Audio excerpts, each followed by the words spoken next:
Hello student, this is the second part of UKPSC lecturer biology paper।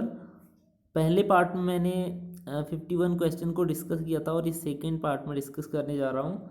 तो जो पहला question है वो है the real force leading to the entry of water into a cell from other cell. एक cell से जब दूसरी सेल में वाटर जाता है तो उसके पीछे कौन सा फोर्स वर्क करता है पूछ रहा है। तो यहाँ पे जो turgor pressure and wall pressure है, टर्गर प्रेशर और वॉल प्रेशर डिफरेंट है, क्योंकि टर्गर प्रेशर क्या होता है, जब किसी सेल में वाटर की एंट्री होती है तो जो प्रोटोप्लास्ट प्रेशर डालता है सेल की वॉल पे, सेल वॉल पे, उसे हम कहते हैं टर्गर प्रेशर और सेल वहाँ पर टारगेट हो जाती है। दूसरा वॉल प्रेशर उसका अपोजिट प्रेशर है जो सेल वॉल प्रोटोप्लास्ट की तरफ लगाती है। अगर ये हमारी सेल है, यहाँ पे वाटर ने एंट्री की तो ये एक बाहर की तरफ प्रेशर लगाएगा वॉल की तरफ, इसे हम कहते हैं टर्गर प्रेशर। जबकि अपोजिट प्रेशर प्रोटोप्लास्ट की तरफ लगेगा सेल वॉल के थ्रू, से हम कहते हैं वॉल प्रेशर। और ऑस्मोटिक प्रेशर वो मिनिमम प्रेशर है जो ऑस्मोसिस की प्रोसेस को रोकता है, इसे हम कहते हैं ऑस्मोटिक प्रेशर। ये मिनिमम प्रेशर होता है। जबकि डिफ्यूजन प्रेशर डिफिसिट क्या होता है, it is the difference between two solution, दो सॉल्यूशन के डिफ्यूजन प्रेशर के डिफरेंस को हम कहते हैं डिफ्यूजन प्रेशर डेफिसिट, जिसकी वजह से एक सेल से दूसरे सेल में वाटर की एंट्री होती है। So the correct answer is A. अगला क्वेश्चन है a small cap like structure present around the top of sperm is called. ये स्पर्म के स्ट्रक्चर से क्वेश्चन है। कह रहा है जो स्पर्म का स्ट्रक्चर होता है उसके टॉप में कैप लाइक स्ट्रक्चर को हम क्या कहते हैं, तो उसे कहते हैं हम एक्रोसोम। स्पर्म का स्ट्रक्चर इस तरीके से होता है जब हम पढ़ते हैं, तो यहाँ पे एक होता है, यहाँ पे न्यूक्लियस होता है, यहाँ पे जो स्ट्रक्चर होता है उसे हम कहते हैं एक्रोसोम। अगला क्वेश्चन है follicle stimulating hormone is secreted from pituitary, testis, ovary या ए एंड सी। तो जो FSH है, फॉलिकल स्टिमुलेटिंग हार्मोन, जिसे हम कहते हैं गोनेडोट्रोपिन भी कहते हैं, FSH और LH को मिला के ये पिट्यूटरी से सिक्रीट होता है। अगला क्वेश्चन है the distal non vascular part of embryo is called. जो चिक के एम्ब्रियो का जो नॉन वेस्कुलर पार्ट है डिस्टल, उसे हम कहते हैं एरिया ओपाका विटेलिना। ये चिक के डेवलपमेंट से आया हुआ क्वेश्चन है। अगला क्वेश्चन है which of the following are amniotic animals.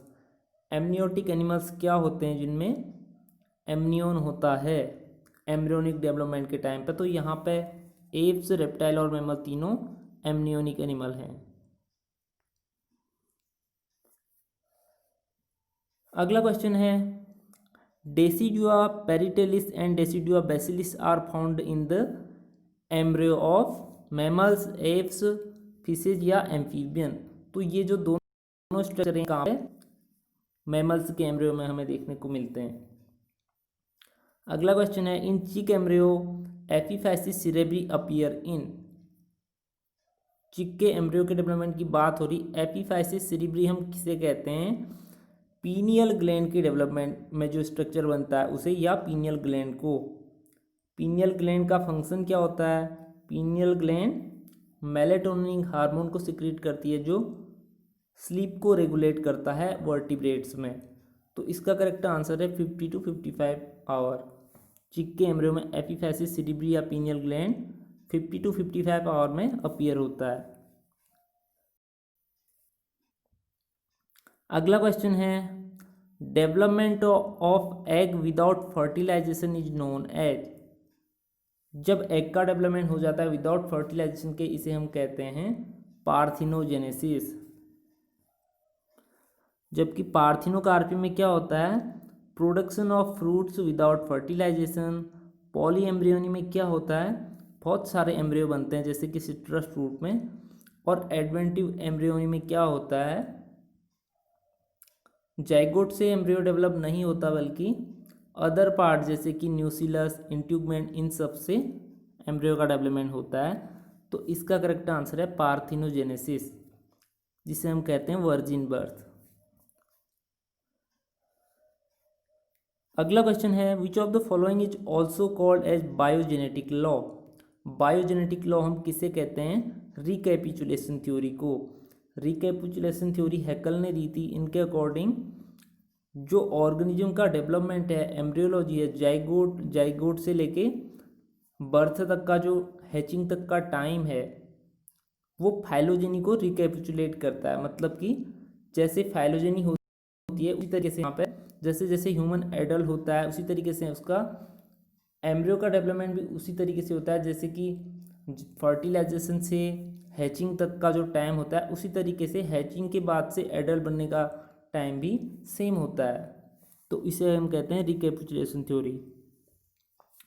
अगला है इन pond ecosystem the shape of pyramid of biomass is.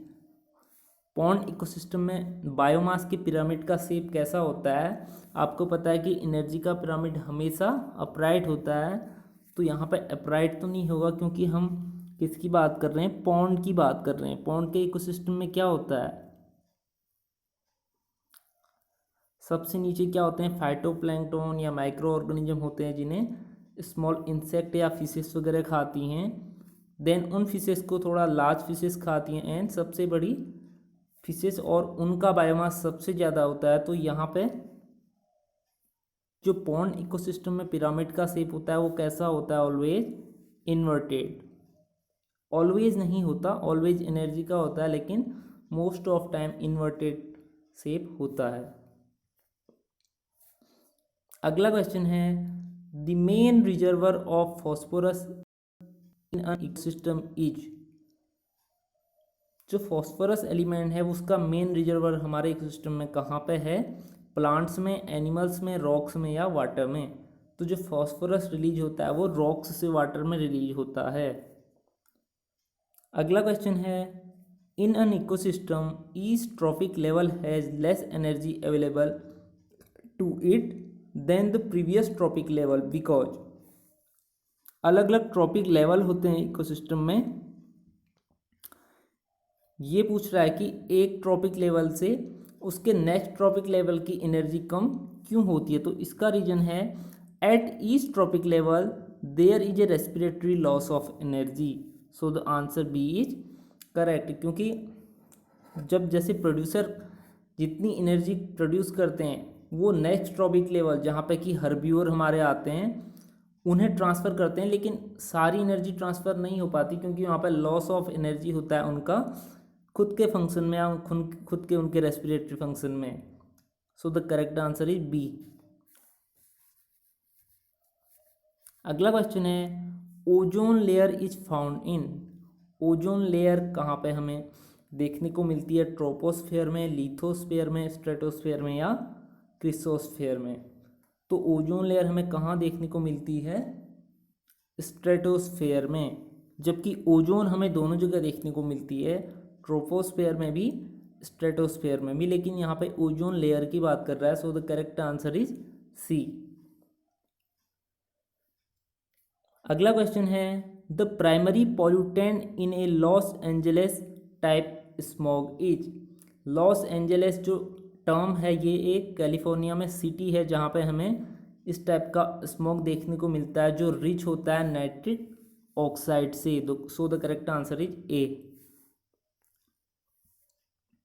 अगला क्वेश्चन है which of the following may be A component of particulate matter in atmospheric air. हम करें particulate matter, उसके component इनमें से कौन कौन से हैं? Dust and aerosol both. तो करेक्ट आंसर क्या होगा? Option C. अगला क्वेश्चन है which of the following is factor of biodiversity loss. Biodiversity को लॉस करने या बायोडाइवर्सिटी रिड्यूस करने वाले इनमें से फैक्टर कौन कौन से हैं? Inbreeding, reduction in population size, decrease in heterozygosity या ऑल ऑफ दीज। तो इनब्रीडिंग हाँ बायोडाइवर्सिटी को रिड्यूस करता है क्योंकि जब तक आउटब्रीडिंग नहीं होगी तो इनब्रीडिंग में बायोडाइवर्सिटी या जीन का लॉस होता है, नए रिकॉम्बिनेशन नहीं बन पाते, तो ये एक जेनेटिक बायोडाइवर्सिटी का लॉस होता है इनब्रीडिंग से। दूसरा, reduction in population size means खुद ही बायोडाइवर्सिटी का लॉस होगा क्योंकि नंबर ऑफ स्पीसीज हमारे इकोसिस्टम में कम हो जाएंगी। अगला है डिक्रीज इन हेट्रोजाइगोसिटी, क्योंकि हेट्रोजाइगोसिटी बढ़ने पे बायोडाइवर्सिटी बढ़ती है और इनब्रीडिंग जब होगी तो वहाँ पे हेट्रोजाइगोसिटी डिक्रीज होती है जबकि होमोजाइगोसिटी इंक्रीज होती है। इसलिए यहाँ पे करेक्ट ऑप्शन है डी, ऑल ऑफ दीज। ये सभी बायोडाइवर्सिटी को लॉस करने वाले फैक्टर हैं। अगला क्वेश्चन है, the term ecosystem was first use by. Ecosystem term किसने दिया था फर्स्ट टाइम? टेंस ले लें 1935 में दिया था। So the correct answer is C. लेकिन जो इकोलॉजी टर्म था वो फर्स्ट टाइम किसने दिया था? हैकल ने। अगला क्वेश्चन है, green house gases include carbon dioxide, methane और नाइट्रिक ऑक्साइड। तो इसका आंसर है ऑल ऑफ दीज। अगला क्वेश्चन है, breeding crops for improved nutritional quality is referred as. उस प्रोसेस को हम क्या कहते हैं जिसमें प्लांट की ब्रीडिंग इसलिए की जाती है कि उनकी न्यूट्रिशनल क्वालिटी को और इम्प्रूव हम कर सकें, तो उसे हम कहते हैं बायोफोर्टिफिकेशन। और बायोमाइनिंग क्या होता है? बायोमाइनिंग का मतलब होता है हम प्रोकैरियोट ऑर्गेनिज्म या फंजाई या प्लांट की हेल्प से सॉइल या सैंड कहीं से भी वाटर से मेटल्स को एक्सट्रैक्ट करते हैं, उसे हम कहते हैं बायोमाइनिंग। बायोमैग्निफिकेशन क्या होता है? बायोमैग्निफिकेशन होता है जब केमिकल की कंसंट्रेशन सक्सेसिव ट्रॉपिक लेवल पे इंक्रीज होते जाती है, उसे हम कहते हैं बायोमैग्निफिकेशन। हाइल जो बायो रिमेडिएशन है उसमें हम लिविंग माइक्रो ऑर्गेनिज्म के थ्रू पॉल्यूशन को रिड्यूस करते हैं। तो इसका करेक्ट आंसर है बायोफोर्टिफिकेशन।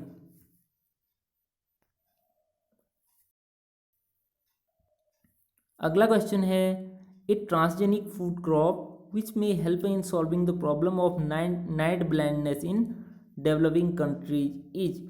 यहाँ पे दिया है solving the problem of night blindness. तो इसका करेक्ट आंसर है ए, गोल्डन राइस। क्योंकि जो गोल्डन राइस है उसमें क्या होता है? Vitamin A.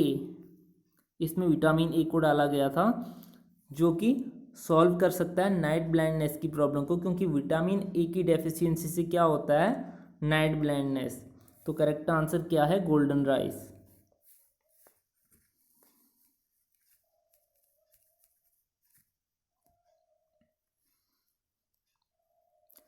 अगला क्वेश्चन है, DMSO dimethyl sulfoxide is used as. तो जो DMSO है वो एक अच्छा क्रायो प्रोटेक्टेंट है। जब हम क्रायो प्रिजर्वेशन करते हैं जर्म प्लाज्म का कंजर्वेशन या सीड इन सब का, तो वहाँ पे ये क्रायो प्रोटेक्टेंट की तरह यूज किया जाता है। अगला क्वेश्चन है, the process of controlling a pathogen by applying a predator is known as. तो जब किसी एक पर्टिकुलर पैथोजन फंजाई या अदर इंसेक्ट को हम उसके किसी प्रीडेटर की हेल्प से कंट्रोल कर रहे हैं तो इसे हम कहेंगे बायोलॉजिकल कंट्रोल। अगला क्वेश्चन है, pebrine is a disease of silkworm, lark insect, honey bee या फिश। तो ये सिल्कवॉर्म की एक डिजीज है। So the correct option is A. अगला क्वेश्चन है, which of the following insecticide is an acetyl choline esterase inhibitor. Acetyl choline esterase एक enzyme है जिसका इनहिबिटर इनमें से कौन है? मेलाथाइओन। अगला क्वेश्चन है, fibre of great commercial importance derived from epidermis is. Flax, hemp, coir या कॉटन। तो इनमें से जो फाइबर है वो कहाँ से हमें डेराइव होता है पूछ रहा है। तो इसका करेक्ट ऑप्शन है कॉटन, क्योंकि जो हमें फाइबर मिलता है कॉटन के सीड की एपिडर्मिस पे जो हेयर लाइक स्ट्रक्चर होते हैं वही हमारा एक्चुअल में कॉटन है। तो एपिडर्मिस मीन्स यहाँ करेक्ट ऑप्शन क्या होगा? कॉटन। अगला है, the medically most important part of rauvolfia सर्पेंटिना। Rauvolfia सर्पेंटिना को हम क्या कहते हैं? सर्पगंधा।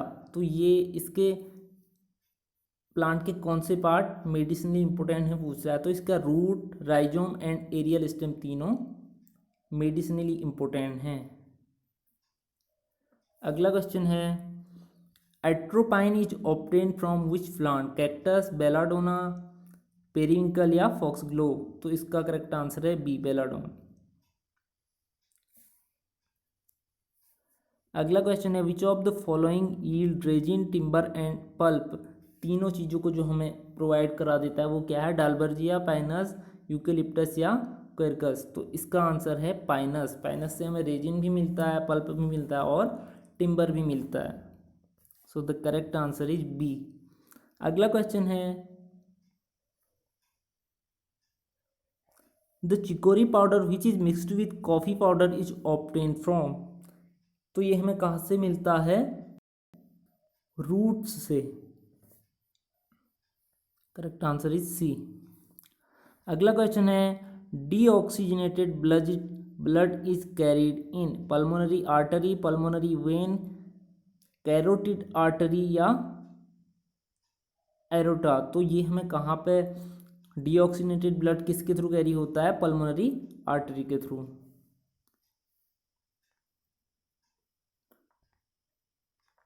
अगला क्वेश्चन है pepsin is secreted by, pepsin को कौन सी सेल सिक्रीट करती हैं, जाइमोजन सेल, आपको पता है जाइमोजन सेल ऑफ डियोनिनम। अगला क्वेश्चन है which of the following is the largest blood vessel in human body, तो इसका आंसर है एरोटा, ए। अगला क्वेश्चन है most of the fat digestion occurs in, most of fat का डाइजेशन कहाँ होता है, स्मॉल इंटेस्टाइन में। अगला क्वेश्चन है which of the following vitamin is riboflavin, riboflavin किसका, कौन से विटामिन का नेम है, विटामिन B12 को राइबोफ्लेविन हम कहते हैं। अगला क्वेश्चन है sodium ion are pumped from a region of lower concentration to a region of higher concentration in the nerve cell, this process is an example of, यहाँ पे एक हमें बताया है कि सोडियम आयन जहाँ उसकी कंसंट्रेशन क्या है, लो है, वहाँ से हाई कंसंट्रेशन की तरफ अगर मूव होगा जहाँ पे और ज़्यादा सोडियम हमारा है, तो इसे हम क्या कहेंगे, एक्टिव ट्रांसपोर्ट, क्योंकि पैसिव ट्रांसपोर्ट में क्या होता है, हाई कंसंट्रेशन से लो कंसंट्रेशन की तरफ आयंस का मूवमेंट होता है या मॉलिक्यूल या सॉल्यूट का, लेकिन यहाँ पे ये कह रहा है कि lower concentration to higher concentration पे सोडियम का मूवमेंट होगा, तो हम क्या कहेंगे उसे, active transport with the help of ATP, जबकि पैसिव ट्रांसपोर्ट में हमारा ATP इन्वॉल्व नहीं होता।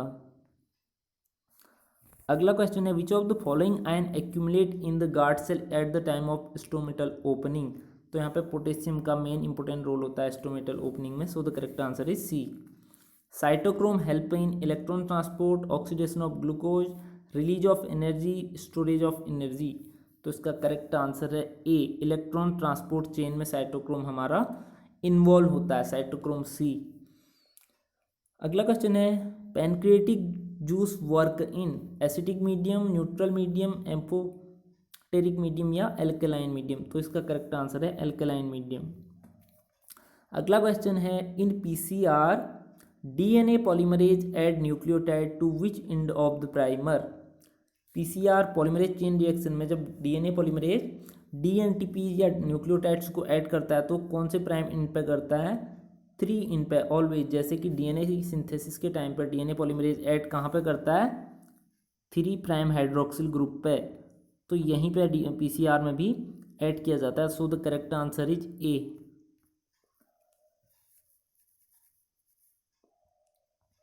अगला है which of the following microscope can be utilized for observing biological activities such as motility, phagocytosis and subcellular anatomy without staining, यहाँ पर without staining पूछ रहा है, तो जो विदाउट स्टेनिंग के माइक्रोस्कोपी यूज की जाती है उसे हम कहते हैं फेज कॉन्ट्रास्ट माइक्रोस्कोप, क्योंकि इलेक्ट्रॉन माइक्रोस्कोप, फ्लोरेसेंट और ब्राइट फील्ड माइक्रोस्कोप में हम स्पेसिमेन को स्टेन करते हैं। अगला क्वेश्चन है quadrat is used in estimating which of the following. Quadrat क्या होता है? एनिमल, प्लांट या किसी भी ऑर्गेनिज्म की डेंसिटी को मेजर करने के लिए यूज किया जाता है। So the correct option is option C, population density. अगला क्वेश्चन है the eukaryotic ribosome 80S consist of the following two subunit. Eukaryote में कौन से राइबोसोम होते हैं हमारे? 80S को डिवाइड किया जाता है 60S small subunit and 40S small subunit में। तो करेक्ट आंसर क्या होगा? B, 40 and 60।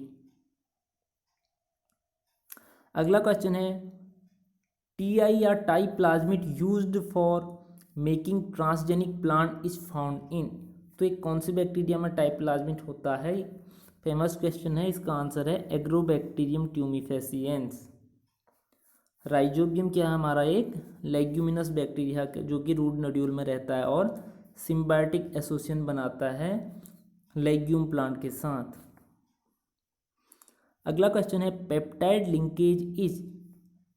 पेप्टाइड लिंकेज को हम कैसे डिपिक्ट करते हैं? CONH। प्रोटीन के बीच में कौन सा लिंकेज होता है? अमाइनो एसिड के पेप्टाइड बॉन्ड होता है, तो उसे हम CONH से डिपिक्ट करते हैं। अगला क्वेश्चन है which of the following method is used to measure molecular weight of protein. तो इसका करेक्ट आंसर है SDS पेज। एग्रोजेल इलेक्ट्रोफोरेसिस में प्रोटीन या न्यूक्लियोटाइड, DNA इन सब को उसके चार्ज के बेसिस पे अलग किया जाता है, जबकि आइसोइलेक्ट्रिक फोकसिंग में pH के उसके आइसोइलेक्ट्रिक पॉइंट जिसे हम PI कहते हैं अमाइनो एसिड का, उसके बेसिस पे प्रोटीन को सेपरेट किया जाता है, जबकि इम्यूनो इलेक्ट्रोफोरेसिस में एंटीबॉडी की हेल्प से हम प्रोटीन को सेपरेट करते हैं। तो इसका करेक्ट आंसर है बी, SDS पेज। अगला है modification of protein through acylation involve attachment of acetyl group, sugar side chain, phosphate group या लिपिड साइड चेन। तो इसका करेक्ट आंसर है लिपिड साइड चेन। अगला है इन calculation of arithmetic mean if all item do not have the same degree of importance then it is calculated as. तो इसका correct answer है weighted arithmetic mean. ये question biostatistics है, मुझे नहीं आता ये सारी चीज़ें बायोस्टैटिक्स वाली, इसलिए इसका करेक्ट आंसर बी है। अगला क्वेश्चन है if a bar diagram represent only one variable it is known as. इसे कहा जाता है अगर वो एक ओनली वन वेरिएबल को रिप्रेजेंट करता है कोई बार डायग्राम, तो उसे हम कहते हैं सिंपल बार डायग्राम। अगला क्वेश्चन है which of the following is gamma diversity. Diversity को 3 अलग अलग पार्ट में डिवाइड किया गया है, alpha, beta and gamma diversity. Alpha diversity में हम कहते हैं विद इन हैबिटेट और विद इन कम्युनिटी डायवर्सिटी को। बीटा डायवर्सिटी में हम जब 2 इकोसिस्टम की डायवर्सिटी का कंपैरिजन करते हैं, जबकि गामा डायवर्सिटी में क्या होता है? डायवर्सिटी ऑफ एन आइसलैंड और ए लैंडस्केप। जब हम लार्ज एरिया का बायोडायवर्सिटी का स्टडी करते हैं, एक किसी आइलैंड या लैंडस्केप का, तो उसे हम कहते हैं gamma biodiversity. So the correct answer is C.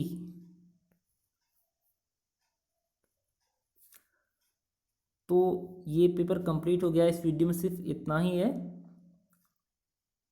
Thanks for watching this video.